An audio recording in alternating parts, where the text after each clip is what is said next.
मडमध्ये धुलिवंदन वीराचा पाडवा मोठ्या आनंदात साजरा करण्यात आला। गावातील लोखंडे पाटील व बुट्टे पाटील या घरातील लहान मोठी मंडळी, स्त्रिया या कार्यक्रमात सहभागी असतात। संपूर्ण गावात वाजत गाजत या वीरांची मिरवणूक काढली जाते। याच बातमीचा आढावा घेतला आहे आयवन न्यूजचे प्रतिनिधी अशोक मस्कर यांनी।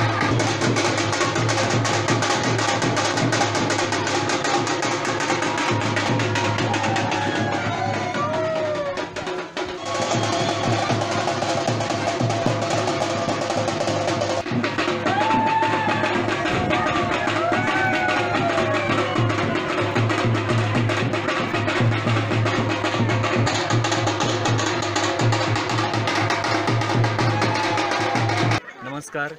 ही वीर परंपरा ही अत्यंत जुनी परंपरागत असलेली परंपरा आहे। मडगावच्या संस्कृतीमध्ये भर घालणारी ही एक उत्तम अशी परंपरा आहे। म्हणजे होळी या सणाच्या नंतर दुसऱ्या दिवशी धुलिवंदन असतं। या धुलिवंदनाच्या दिवशी गावातील बुट्टे परिवार, लोखंडे परिवार, निहरकर हे पारंपरिक पद्धतीने एकत्र येतात आणि एकत्रित आल्याच्या नंतर हा एक विजयी उत्सव आहे। विजयाचा केला जाणारा उत्सव आहे। वीर म्हणजे शूरपुरुष आणि पूर्वी एखादा विजय मिळवला की तो विजय साजरा करण्याची एक पद्धत असायची।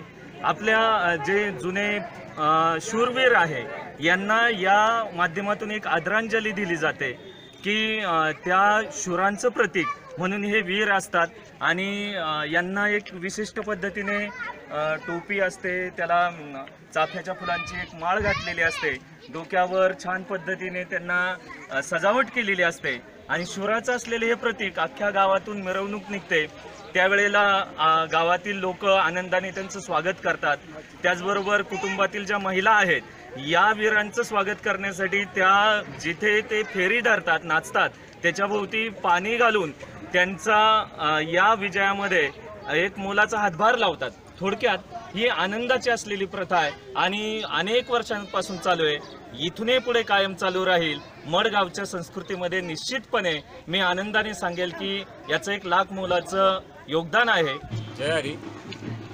हा वीराचा जो पाडवा आहे ही श्री क्षेत्र मडगावातील जी जुनी परंपरा आहे, अगदी वडिलोपर्जित ही परंपरा आहे। ज्या वेळेला वृंदावनामध्ये भगवान श्रीकृष्ण आणि बळीराम हे धुलिवंदनाच्या दिवशी रंग खेळत असताना प्रत्येकाला 5 बोटं रंगाची लावून त्या ठिकाणी रंगाची उधळण करत असायचे आणि त्याचा उत्साही आनंद म्हणून त्या ठिकाणी होळीला फेरी मारताना ते वीर काढले जायचे। ही भागवतामधली एक कथा आहे आणि त्या कथेनुसारच अनेक गावांमध्ये जसं श्री क्षेत्र मड गावामध्ये वीराचा पाडवा साजरा केला जातो, असं संपूर्ण महाराष्ट्रामध्ये अनेक गावांमध्ये हा वीराचा पाडवा साजरा करून तो आनंद उत्सव साजरा केला जातो।